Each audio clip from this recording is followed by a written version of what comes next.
വടകരയിലെ സിപിഎം സ്ഥാനാർത്ഥി K ശൈലജയ്ക്കെതിരായി UDF പ്രചരിപ്പിച്ചതായി ആരോപണമുയർന്ന കാഫിർ പ്രയോഗം സിപിഎമ്മിന് തന്നെ തിരിച്ചടിയാകുന്നു. സിപിഎം അനുകൂല ഫേസ്ബുക്ക് പേജിലേക്കാണ് അന്വേഷണം എത്തി നിൽക്കുന്നത്.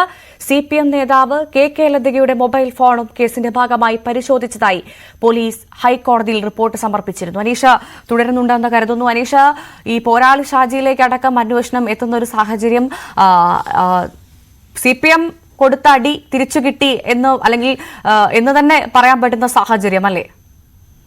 തീർച്ചയായും നമുക്ക് ഏത് രീതിയിലേക്കാണ് അന്വേഷണം പോകുന്നത് ഇപ്പോഴേ പ്രവചിക്കാൻ കഴിയില്ലെങ്കിൽ പോലും സിപിഎം അനുകൂലമായി നിലനിൽക്കുന്ന പേജിൽ നിന്നാണ്, അമ്പാടിമുക്ക് സഹാക്കൾ എന്ന പേജിൽ നിന്നാണ് ആദ്യമായി ഈ സ്ക്രീൻഷോട്ട് പ്രചരിപ്പിക്കപ്പെട്ടത് എന്നാണ് മനസ്സിലാക്കാൻ പോലീസിന് അന്വേഷണത്തിൽ കഴിഞ്ഞിരുന്നത്. ഇത് പല സിപിഎം നേതാക്കളും പിന്നീട് ഷെയർ ചെയ്യുകയും ചെയ്തു. പ്രത്യേകിച്ചും കെ ലതികയെ പോലുള്ള മുതിർന്ന നേതാക്കളും ഈ സ്ക്രീൻഷോട്ട് ഷെയർ ചെയ്തിരുന്നു. വടകരയിലെ മുസ്ലിം യൂത്ത് ലീഗ് പ്രാദേശിക നേതാവായ കെ മുഹമ്മദ് ഹാസിം എന്നയാളുടെ പേരിലാണ്, അയാളുടെ ഒരു ചാറ്റ് എന്ന രീതിയിലാണ് ഇത്തരത്തിൽ ഈ കാഫിർ പ്രയോഗം അടങ്ങിയ സ്ക്രീൻഷോട്ട് പ്രചരിപ്പിച്ചത്. എന്നാൽ ഇത് തന്റെ സ്ക്രീൻഷോട്ട് അല്ല, അല്ലെങ്കിൽ തന്റെ ഫോണിൽ നിന്നുള്ള അല്ല എന്ന് ചൂണ്ടിക്കാട്ടി ഹാസിം തന്നെ തന്റെ ഫോൺ പോലീസിന് കൈമാറുകയും പോലീസ് പരിശോധന നടത്തുകയും ചെയ്തിരുന്നു. അവിടെ നിന്നും വ്യക്തമായത് ഹാസിമിന്റെ സ്ക്രീൻഷോട്ട് അല്ല എന്നതാണ്.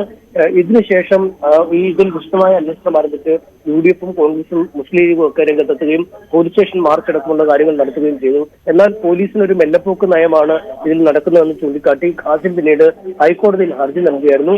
ഈ ഹർജിയിൽ നൽകിയ മറുപടിയിലാണ് ഇത്തരത്തിൽ ഹാസിമിന്റെ ഫോണിൽ നിന്നല്ല ഈ പ്രചാരണം ഉണ്ടായത് എന്ന് പോലീസ് കണ്ടെത്തിയിരിക്കുന്നത്. ഒപ്പം അമ്പാടിമുക്ക് സഹാക്കൾ എന്ന പേജിൽ നിന്നാണ് ഈ പേജിന്റെ അഡ്മിനെതിരായ, അല്ലെങ്കിൽ ഈ പേജ് ആരാണ് എന്ന് സംബന്ധിച്ചതിനെ കുറിച്ചും പോരാളി ഷാജി എന്ന പേരിലുള്ള ഫേസ്ബുക്ക് പേജിനെ കുറിച്ചും അന്വേഷണം ആരംഭിക്കുന്നതായി കോടതിയിൽ ഇക്കാര്യം അറിയിക്കുകയും ചെയ്തിരിക്കുന്നു. എന്തായാലും ഇതടക്കമുള്ള കാര്യങ്ങളെ കുറിച്ച് വളരെ വിശദമായി പരിശോധിക്കുകയാണ്. ഈ സ്ക്രീൻഷോട്ട് ഷെയർ ചെയ്ത ആളെന്ന നിലയ്ക്കാണ് കെ ലതികയുടെ ഫോൺ പരിശോധിച്ചതെന്നും പറയുന്നത്.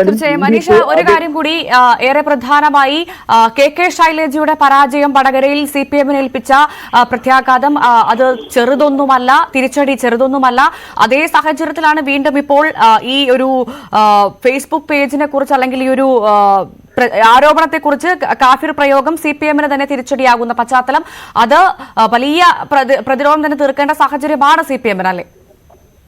തീർച്ചയായും സിപിഎം പ്രതിരോധത്തിലാണ്. കാരണം ഏറ്റവും അധികം ഈ വ്യക്തിപരമായ അതിക്രമങ്ങൾക്ക് ഇരയായ, അതായത് സൈബർ ഇടത്തിൽ ഇരയായത് കെ ശൈലജ ടീച്ചറായിരുന്നു കേരളത്തിലെ സ്ഥാനാർത്ഥികളിൽ. ഒപ്പം അവർക്കെതിരെ മതപരമായ കാര്യങ്ങൾ ഉൾപ്പെടുത്തിയും വലിയ പ്രചാരണങ്ങൾ നടക്കുകയും ചെയ്തു. അവർ വികാരധീനയായി മാധ്യമങ്ങളുടെ ഇക്കാര്യം തുറന്നു പറയുകയും ചെയ്തു. എന്നാൽ അവസാന ഘട്ടത്തിൽ ഈ സിപിഎം ഹാൻഡിലുകളിൽ നിന്നും പുറത്തു വന്ന ഈ സൈബർ പ്രചാരണവുമായി ബന്ധപ്പെട്ട കാഫ് പോലുള്ള പ്രചാരണങ്ങൾ സിപിഎമ്മിന് തീർച്ചയായും തിരിച്ചടിയായി മാറിയിരിക്കുന്നു. ഇനി നേരത്തെ തന്നെ ഈ എം.വി. ജയരാജൻ അടക്കമുള്ള ആളുകൾ പറഞ്ഞിരുന്നു, ഈ അമ്പാടി മുക്ക് സഹാക്കൾ, പോരാളി ഷാജി തുടങ്ങിയ ഹാൻഡിലുകൾ സിപിഎമ്മിനെ പ്രീണിപ്പിച്ചുകൊണ്ട്, അല്ലെങ്കിൽ സിപിഎം പ്രചരണ സാമഗ്രികൾ പ്രചരിപ്പിച്ചാണ് ആദ്യം അത് മുന്നോട്ട് പോകുന്നത്. പിന്നീട് മറ്റാരോ അതിനെ വിലക്കെടുക്കുന്നു. സിപിഎം വിരുദ്ധമായ കാര്യങ്ങളാണ് പുറത്തു വരുന്നത്. അത് സഹാക്കൾക്ക് പോലും മനസ്സിലാവില്ല എന്ന് എം.വി. ജയരാജൻ പറഞ്ഞതിനെ ഇതുമായി ചേർത്ത് വായിക്കണം. അതുകൊണ്ട് പൂർണ്ണമായും സിപിഎമ്മിന്റെ നിയന്ത്രണത്തിൽ തന്നെയാണോ അമ്പാടിമുക്ക് സഹാക്കൾ, അല്ലെങ്കിൽ മറ്റെന്തെങ്കിലും ഇടപെടലുകൾ അമ്പാടിമുക്ക് സഹാക്കളുമായി ബന്ധപ്പെട്ട് നടന്നുണ്ടോ എന്നീ കാര്യങ്ങളൊക്കെ അറിയേണ്ടിയിരിക്കുന്നു. എന്തായാലും ഇതുമായി ബന്ധപ്പെട്ട് വളരെ ഗൗരവമായ അന്വേഷണം നടത്തുന്നുവെന്നാണ് പോലീസ് കോടതിയിൽ അറിയിച്ചിരിക്കുന്നത്. ശരി, നന്ദി. എം എസ് അനീഷ് കുമാറാണ് വിവരങ്ങൾ പങ്കുവച്ചത്. വളരെ വേഗം മറ്റ് സുപ്രധാന